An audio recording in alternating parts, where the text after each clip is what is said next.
Et les catholiques avaient raison pour ça. Il dit ça, un de tes grands problèmes, c'est que tu confonds indépendance et autonomie. Tu dois développer l'automédication spirituelle. Et elle se passe de 2 ou 3 manières. Premièrement, dans la déclaration de la parole.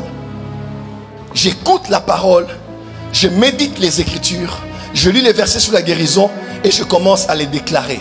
Et je vais plus loin. La guérison divine n'est pas le plan premier pour ses enfants. Le plan premier de Dieu pour ses enfants, c'est la santé divine.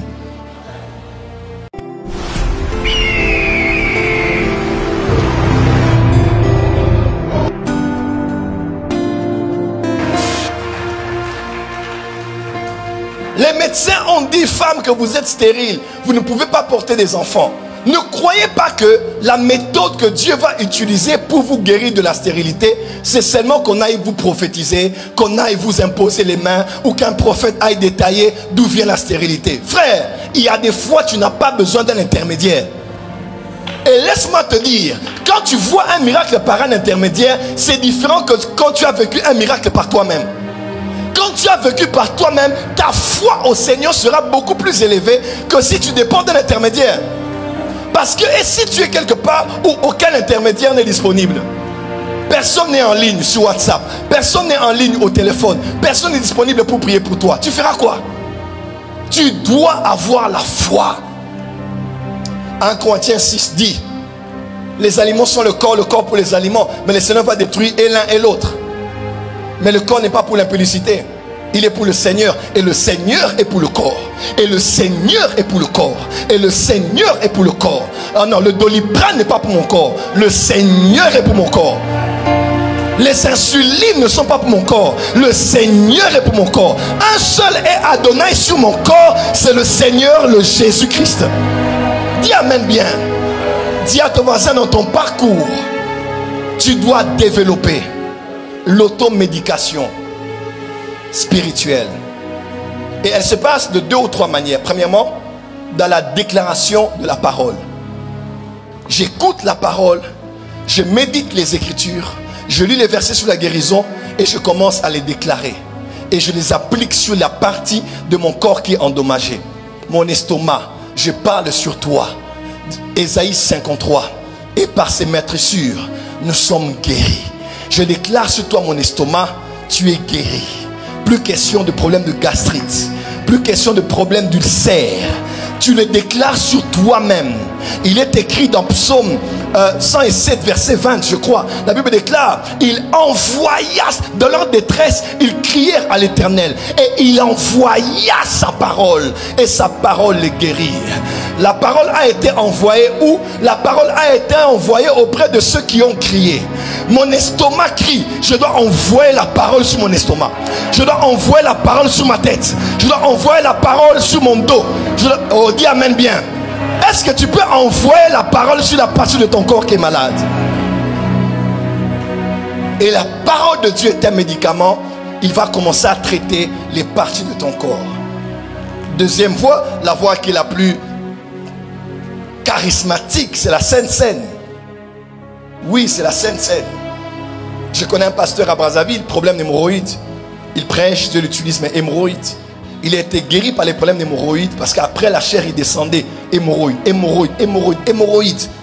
Jusqu'à ce que Dieu lui a parlé, lui a dit, il y a un secret dans la Sainte Seine. Et lui-même, sans attendre un culte spécial de Sainte Seine, a décidé de prendre du pain et de prendre du vin et d'être à la maison chez lui et d'utiliser ça. Jean 6, Jésus dit que que mon sang est un breuvage et mon corps est une nourriture. Quand on parle de breuvage, c'est quoi? Breuvage, ça peut être une boisson. Breuvage peut être aussi un remède. C'est ça?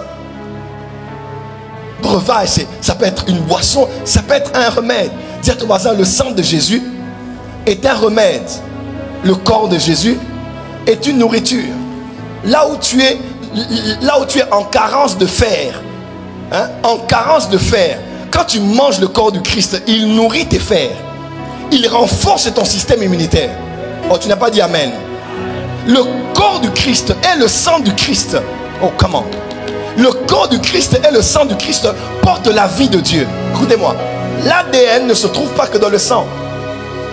Même quand les experts viennent faire des prélèvements, lorsqu'il y a, on parle de quoi? On parle sur les scènes de crime. On peut voir l'ADN sur les cheveux, on peut voir sur le corps. Laisse-moi te dire, l'ADN de Dieu est dans son corps. L'ADN de Dieu est dans son sang. Et je répète ici, comme je l'ai dit à Paris, la Sainte Seine n'est pas la symbolique. C'est pas comme le corps du Christ ou comme le sang de Jésus.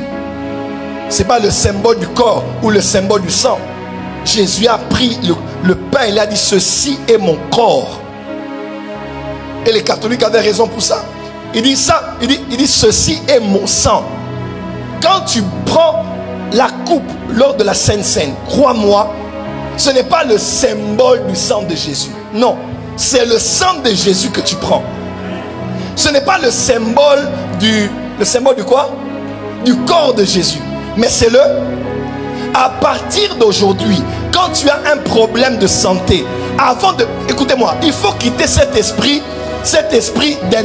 de dépendance spirituelle. Il faut quitter ça. Il faut quitter ça. Il faut quitter ça. Il faut être dépendant des autorités, n'est-ce pas? Mais il faut apprendre à être autonome. Quand on achète un téléphone aujourd'hui, on pense à l'autonomie de la batterie. N'est-ce pas? La capacité qu'a la batterie de pouvoir continuer à faire fonctionner le téléphone sans être branché à la source d'énergie. Combien elle dure avec le temps? Combien elle traverse l'épreuve du temps et de l'utilisation? On sait qu'il y a de tels téléphones, en tout cas, ça ne traîne pas, ça va être déchargé. Mais on sait qu'il y a certains téléphones là, même si tu utilises de n'importe quelle manière, l'autonomie de la batterie. Dis à ton voisin autonomie. Dis à ton voisin, un de tes grands problèmes, dis voisin, un de tes grands problèmes, c'est que tu confonds indépendance et autonomie. On peut être dépendant les uns des autres, de ma femme, de mon mari, de mon pasteur, n'est-ce pas? De mon leader d'intercession, de mon leader de département, parce que nous vivons en interdépendance. Quelqu'un me suit? Mais il ne faut pas être dépendant au point où, quand tu es face à une situation, c'est toujours auprès des autres que tu peux trouver la réponse. Tu n'es pas né de nouveau pour vivre d'abord avec les autres, mais pour vivre avec le Seigneur qui est en toi. Quand on parle de la spiritualité christique, c'est Christ en toi. Oh, dis Christ est en moi. Dis à ton voisin, Christ est en moi. Christ est en toi déjà quand tu l'as reçu. Mais tu renforces sa présence. Quand tu prends encore son sang, tu rajoutes en toi.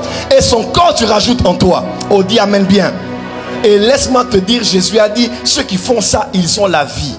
Et le mot vie, en grec, c'est le mot Zoé. Et Zoé, c'est le genre de vie que Dieu a. Est-ce que Dieu tombe-t-il malade? Tu ne tomberas plus malade. Oh, est-ce que Dieu a déjà été envoûté, ensorcelé, possédé? Cela ne sera plus ton histoire au nom de Jésus-Christ. Dis amen très fort là où tu es. Dis à ton voisin, cher voisin, grandis dans le Seigneur et deviens autonome. Prends-toi en charge. Quand tu parles la parole, quand tu prends la Sainte Seine, tu dis quand je prends ce sang, c'est le sang de Jésus. Ça entre dans mon sang. Le sida disparaît. Les maladies héréditaires disparaissent. Ce corps est en contact avec mon corps. Tout ce qui est d'anormal dans mon corps, ma chair, mes os, mes muscles, mes intestins, reçoivent la vie de Dieu. Dis amen bien. Dis amen bien. Dis à ton voisin, deviens autonome.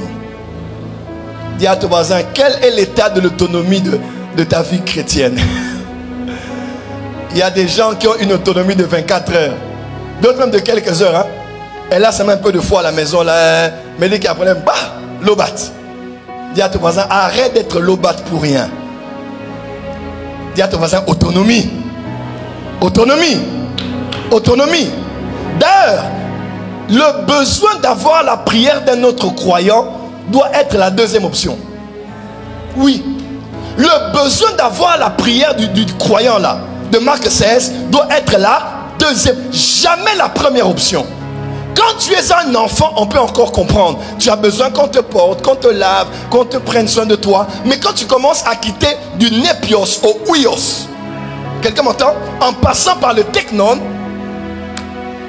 tu dois maintenant commencer à développer la capacité de vivre la foi, de pratiquer la foi, non pas sur les autres, mais sur toi-même. C'est facile de croire pour les autres, mais c'est difficile de croire pour soi-même. On croit que Dieu peut guérir de ce problème de dysménorrhée, mais quand toi-même tu en as, au moment où tu as la douleur là, appelez le pasteur, appelez le pasteur. Tu as oublié tout ce qu'on t'a enseigné. Tiens ton voisin, dis voisin, la prière d'un autre croyant doit être la deuxième option. Apprends à te prendre en charge.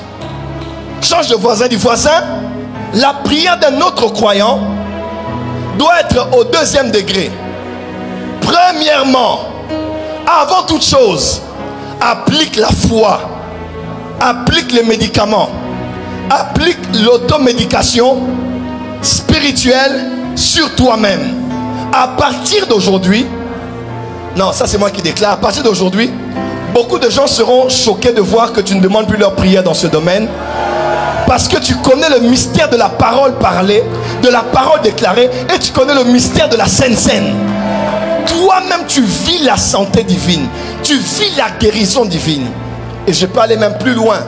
La guérison divine n'est pas le plan premier pour ses enfants. Le plan premier de Dieu pour ses enfants, c'est la santé divine. 3 Jean 2. Je souhaite que tu prospères à tous égards, comme prospère l'état de ton âme, et que tu sois en bonne. Dis à ton voisin, Dieu veut que tu sois en bonne santé tous les jours de ta vie.